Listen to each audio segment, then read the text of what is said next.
प्रवासी श्रमिकों के शोषण को लेकर सीएम हेमंत ने जताई चिंता, कहा इसे रोकने के लिए मजबूत तंत्र की जरूरत। झारखंड के मुख्यमंत्री हेमंत सोरेन ने देश के विभिन्न हिस्सों, विशेष रूप से दुर्गम इलाकों में झारखंड के प्रवासी श्रमिकों के शोषण को लेकर चिंता जताते हुए इस पर रोक लगाने के लिए एक मजबूत तंत्र स्थापित करने की आवश्यकता बताई और कहा कि वह अन्य राज्यों ने अपने समकक्षों के साथ आवश्यक चर्चा करेंगे। सोरेन ने यह भी दावा किया कि केंद्र सरकार की कई एजेंसियां विकास परियोजनाओं के लिए काम पर रखने के बाद श्रमिकों के अधिकारों की रक्षा करने में विफल रही है। उन्होंने साथ ही कहा कि नियुक्ति निकाय और ठेकेदारों के बीच गठजोड़ इस तरह के अनुचित व्यवहार को संभव बताता है। झारखंड में 6.5 लाख छात्रों को साइकिल देगी सरकार, बीजेपी बोली गड़बड़ी की आ रही है बू। झारखंड में समाज कल्याण विभाग द्वारा इस साल 8वीं और 9वीं के एसटी और एससी पिछड़ा वर्ग और अल्पसंख्यक वर्ग के 6.5 लाख बच्चों को साइकिल देने की योजना है। कोरोना संक्रमण के कारण पिछले साल साइकिल का वितरण नहीं हो पाया था। इस बार कल्याण विभाग साल 2020-21 और 21-22 दोनों साल के छात्रों को साइकिल देगा। इस बार छात्रों को खाते में डीबीटी से साइकिल की राशि भेजने के बजाय साइकिल देने की ही योजना है। कल्याण विभाग छात्रों को साइकिल देने के लिए साइकिल खरीद करेगा और सरकार की साइकिल योजना को जेएमएम विधायक सुदिग्य सोनू ने हेमंत सरकार का बड़ा नीतिगत फैसला बताया है।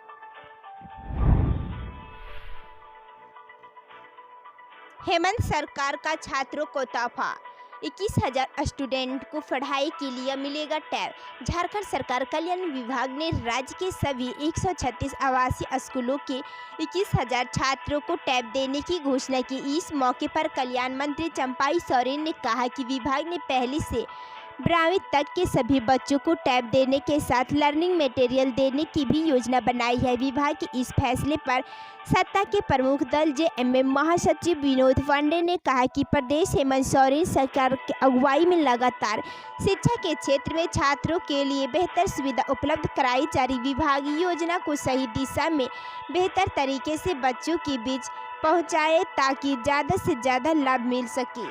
वहीं कांग्रेस प्रवक्ता शमशेर आलम ने कहा कि 21,000 छात्रों को टैब देने की योजना है। हमारी सरकार छात्रों के भविष्य के लेकर सजग है। इस मौके पर शिक्षाविद प्रो रमेश्वरन ने कहा कि छात्रों को टैब देने की यह योजना अच्छी है, लेकिन सरकार कोई ऐसी स्कीम बनाए जिसके तहत पढ़ाई के लिए छात्रों को टैब मिले और पढ़ाई करने के बाद जैसे किताब लौटाते हैं उसी तरह स्टूडेंट टैब भी लौटा दे ताकि ज़्यादा अच्छा हो। एक ही परिवार के 4 लोगों का शव बरामद। धनबाद में बेटे ने मां और सौतेले पिता भाई की चाकू मार की हत्या, फिर खुद गला रेत की खुदकुशी। धनसार थाना क्षेत्र स्थित गांधीनगर में सोमवार की सुबह घर से एक ही परिवार के 4 सदस्यों की लाश बरामद की गई। घर के एक कमरे में चारों का शव खून से लथपथ पड़ा मिला। घटना की सूचना के बाद मौके पर पहुंची पुलिस जांच पर जुट गई। शव की स्थिति को देख प्रथम दृष्टया यह माना जा रहा है कि बेटे ने अपनी मां और सौतेले पिता भाई की चाकू मारकर हत्या की है। इसके बाद खुद गला रेत कर खुदकुशी कर ली। पड़ोसियों के अनुसार बेटे का अक्सर परिवार के साथ विवाद होता रहता था। वो मां और दूसरी शादी की वजह से नाराज था। चारों एक कमरे में किराए पर रह रहे थे।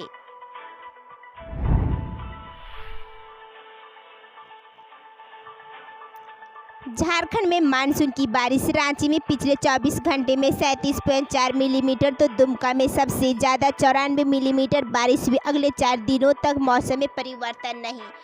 मानसून झारखंड में दस्तक दे चुका है। मानसून के सक्रिय होते ही राज्य भर में झमाझम बारिश हो रही है। मौसम विभाग की ओर से जारी रिपोर्ट के मुताबिक पिछले 24 घंटे में रांची में 37.4 मिलीमीटर बारिश रिकॉर्ड की गई। वहीं इस दौरान राज्य में सबसे ज़्यादा बारिश दुमका के मोरहू में 94 मिलीमीटर रिकॉर्ड की गई। राज्य में सबसे ज़्यादा अधिकतम तापमान चाईबासा का 33.4 डिग्री सेल्सियस रिकॉर्ड किया गया। वहीं सबसे कम न्यूनतम तापमान राज्य में 22.6 मिलीमीटर रिकॉर्ड किया गया। सोमवार सुबह से ही राज्य भर में घने बादल छाए हैं। हवा में आर्द्रता का असर 100% है। मौसम विभाग के अनुसार बंगाल की खाड़ी में बना कम दबाव का क्षेत्र 1 से 2 दिनों में चक्रवात का रूप ले लेगा। मानसून के साथ राज्य के मौसम पर इसका असर भी दिखेगा। इसके कारण 17 जून तक राज्य के विभिन्न जिलों में मध्यम से भारी बारिश दर्ज की जा सकती है। एक्शन में आई राज्य सरकार। झारखंड में दूसरी लहर में जान गंवाने वाले लोगों के परिवारों का होगा आर्थिक और सामाजिक सर्वेक्षण। सरकार पहुंचाएगी मदद। कोरोना के कारण उजड़ चुके परिवारों की दयनीय हालात पर दैनिक भास्कर के खबर के बाद राज्य सरकार एक्शन में आ गई है। सरकार के निर्णय लिया है कि झारखंड में इस साल कोरोना की दूसरी लहर में 15 मार्च से 9 जून के बीच मरने वाले 3,983 संक्रमितों के परिवारों का आर्थिक सामाजिक सर्वेक्षण कराया जाएगा। इसके पीछे की मंशा प्रभावित परिवारों को मदद पहुंचाना है। इसे लेकर स्वास्थ्य विभाग के अपर मुख्य सचिव अरुण कुमार सिंह ने सभी डीसी को आदेश दिया है। इसमें कहा है कि जिन संक्रमितों की मौत हुई उनके परिवारों को सहायता पहुंचाने के लिए सरकार योजना बना रही है। सभी डीसी अपने जिले में टीम बनाकर सर्वेक्षण कराए। सर्वेक्षण 25 जून तक पूरा करने के बाद रिपोर्ट भेजे। सर्वेक्षण के बाद कल्याणकारी योजनाओं के तहत प्रभावित परिवारों को लाभ दिया जाएगा। पर पढ़ाने के लिए शिक्षक ने मंदिर के लाउड स्पीकर को बनाया माध्यम।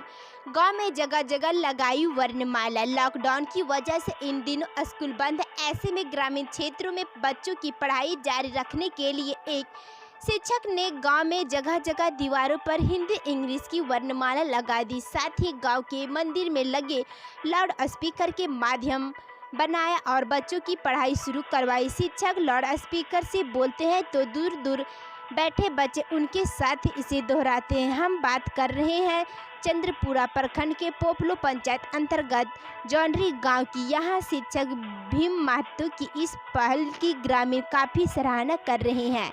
स्कूल बंद होने से बच्चों की पढ़ाई बाधित हो रही थी। ऐसे में विद्यालय प्रबंधन द्वारा छात्र छात्राओं को ऑनलाइन पढ़ाई कराया जा रहा है, लेकिन गरीब बच्चों के पास स्मार्टफोन नहीं होने से उन्हें पढ़ाई करने में समस्या हो रही थी। जब से देश में लॉकडाउन लगा है तब से राजकीय मध्य विद्यालय जौनरी के शिक्षक भीम महतो द्वारा लगातार शिक्षा के क्षेत्र में बच्चों को निःशुल्क पढ़ाया जा रहा है। राज्य में मकान मालिक चोरों से लगा रहे हैं गुहार। चोरी से शस्त्र होकर घर के आगे लिख रहे इस घर में चोरी हो चुकी, अब कुछ नहीं बचा, बेकार मेहनत ना करें। राज्य में लोग अब पुलिस से उम्मीद छोड़ने लगी हैं। वे चोरों से गुहार लगाने लगे हैं। घरों के आगे पोस्टर लगाकर लिख रहे हैं इस घर में पहले ही चोरी हो चुकी है, कुछ नहीं बचा है, बेकमार मेहनत ना करें। राजधानी रांची के बुंदा इलाके के आधा दर्जनों घरों में लोग इस तरह के पोस्टर लगा चुके हैं। पूछने पर लोगों ने बताया कि एक के बाद एक लगातार चोरी की घटना हो रही है। पुलिस को शिकायत करते हैं तो बस खाना पूर्ति कर छोड़ देते हैं। शिकायत के बाद भी कोई समाधान नहीं निकल पा रहा है। लोगों में न केवल चोरों का डर है बल्कि अब पुलिस से भी विश्वास उठ गया है।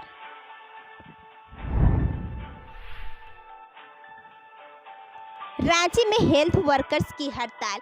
कोरोना जांच के काम में लगे 2 कर्मचारियों को रांची से वापस भेजने से कर्मियों में है नाराजगी। कोविड टेस्टिंग ठप। रांची में कोरोना की जांच सोमवार सुबह से ही ठप हो गई है। इसका कारण है कि सदर अस्पताल रांची में प्रतिनियुक्त 2 हेल्थ वर्कर्स संजय सिंह और शैलेंद्र भारद्वाज को अपनी जगह पर वापस भेजना। सदर अस्पताल के दर्जनों हेल्थ वर्कर इससे नाराज होकर हड़ताल पर बैठ गए हैं। सिविल सर्जन से वापस उनकी प्रतिनियुक्ति कराने की मांग कर रहे हैं। इसी को लेकर सदर अस्पताल के परमानेंट और आउटसोर्सिंग पर काम कर रहे कर्मचारियों ने धरना देते हुए सिविल सर्जन हाय हाय का नारा लगा रहे हैं। प्रदर्शन कर रहे कर्मचारियों का कहना है कि दोनों ही कर्मचारियों के सदर अस्पताल में प्रतिनियुक्ति से काम सुचारू ढंग से चला रहा था, उनके चले जाने से काम अव्यवस्थित हो गया है।